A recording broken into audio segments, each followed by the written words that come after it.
Kings 1 Part 20. Then Ben-Hadad, the king of Syria, gathered together his entire army.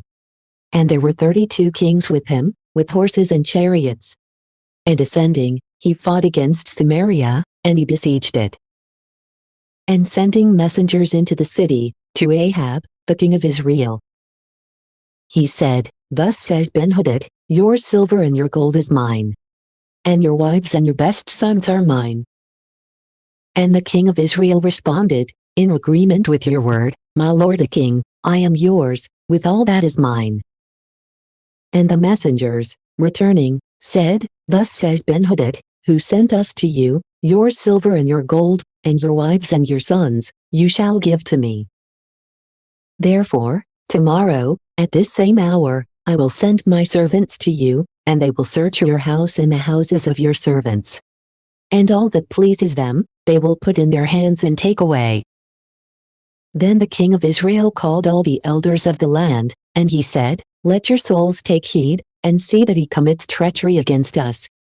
For he sent to me for my wives and sons, and for silver and gold. And I did not refuse." And all those greater by birth, with all the people, said to him, "You should neither listen, nor acquiesce to him." And so, he responded to the messengers of Ben-Hadad, "Tell my lord the king, everything about which you sent to me in the beginning, I your servant will do. But this thing, I am not able to do." And returning, the messengers took this to him, and he sent again and said, "May the gods do these things to me, and may they add these other things, if the dust of Samaria is enough to fill the hands of all the people who follow me." And responding, the king of Israel said, "Tell him that one who is girded should not boast the same as one who is ungirded." Then it happened that, when Ben-Hadad had heard this word, he and the kings were drinking in a pavilion. And he said to his servants, "Encircle the city." And they encircled it. And behold, one prophet, drawing near to Ahab, the king of Israel, said to him, "Thus says the Lord, certainly, you have seen this entire exceedingly great multitude? Behold, I will deliver them into your hand today, so that you may know that I am the Lord."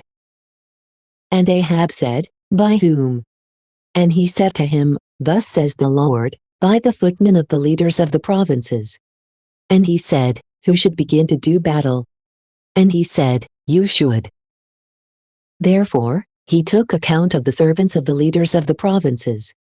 And he found the number to be 232. And he set them in order after the people, all the sons of Israel, who were 7,000. And they went out at midday. But Ben-Hadad was drinking, he was inebriated in his pavilion, and the 32 kings with him, who had arrived in order to assist him.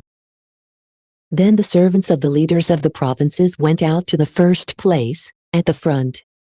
And so, Ben-Hadad sent, and they reported to him, saying, "Men have gone out from Samaria." And he said, "If they have arrived for peace, apprehend them alive, if to do battle, capture them alive." Therefore, the servants of the leaders of the provinces went out, and the remainder of the army was following. And each one struck down the man who came against him. And the Syrians fled, and Israel pursued them. Also, Ben-Hadad, the king of Syria, fled on a horse, with his horsemen. But the king of Israel, going out, struck the horses and the chariots, and he struck the Syrians with a great slaughter. Then a prophet, drawing near to the king of Israel, said to him, "Go and be strengthened. And know and see what you are doing. For in the following year, the king of Syria will rise up against you." Then truly, the servants of the king of Syria said to him, "Their gods are the gods of the mountains, because of this, they have overwhelmed us. But it is better that we fight against them in the plains, and then we will prevail over them. Therefore, you should do this word, remove each of the kings from your army, and set commanders in their place. And replace the number of soldiers who have been cut down of yours, and the horses, in accord with the earlier number of horses, and the chariots, in accord with the number of chariots that you had before. And we will fight against them in the plains, and you will see that we will prevail over them." And he trusted in their counsel, and he did so.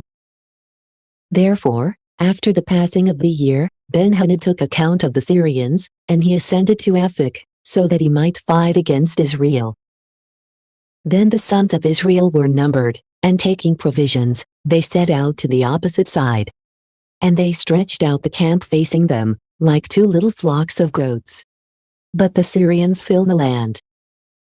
And one man of God, drawing near, said to the king of Israel, "Thus says the Lord, because the Syrians have said, 'The Lord is the God of the mountains, but he is not the God of the valleys,' I will deliver this entire great multitude into your hand, and you shall know that I am the Lord."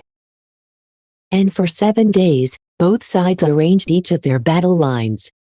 Then, on the 7th day, the war was undertaken. And the sons of Israel struck down, from the Syrians, 100,000 foot soldiers in one day. Then those who had remained fled to Aphek, into the city. And the wall fell upon 27,000 men of those who had remained. Then Ben-Hadad, fleeing, entered the city, into a room that was inside another room. And the servant said to him, "Behold, we have heard that the kings of the house of Israel show clemency. And so, let us put sackcloth around our waists, and ropes on our heads, and let us go out to the king of Israel. Perhaps he will save our lives." So they wrapped sackcloth around their waists, and they placed ropes on their heads. And they went to the king of Israel, and they said to him, "Your servant, Ben-Hadad, says, 'I beg you to let my soul live,'" and he replied, "If he is still alive, he is my brother." The men accepted this as a good sign.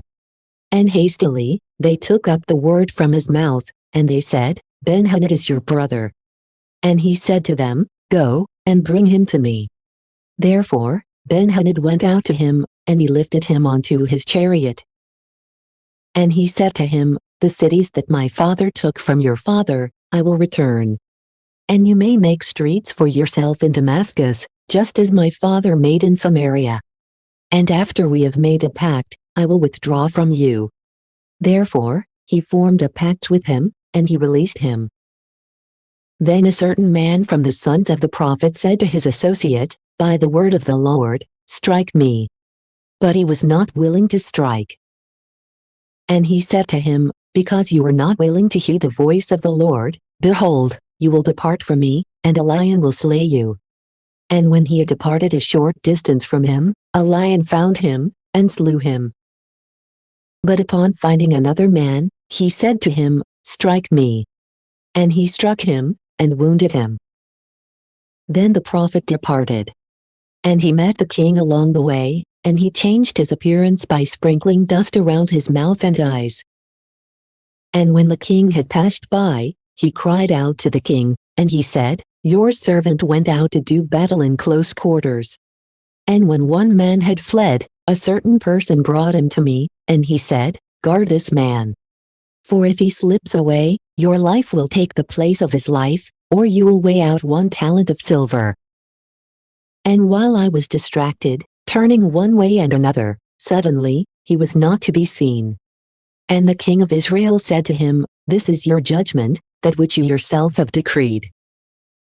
Then immediately, he wiped away the dust from his face, and the king of Israel recognized him, that he was one of the prophets.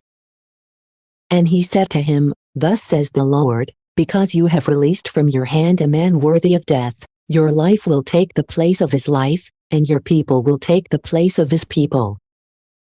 And so the king of Israel returned to his house, unwilling to listen, and a fury entered into Samaria. Thank you for watching. If you like the content on this channel, please press subscribe, the like button or comment below. We'd love to get your tips. See you next time.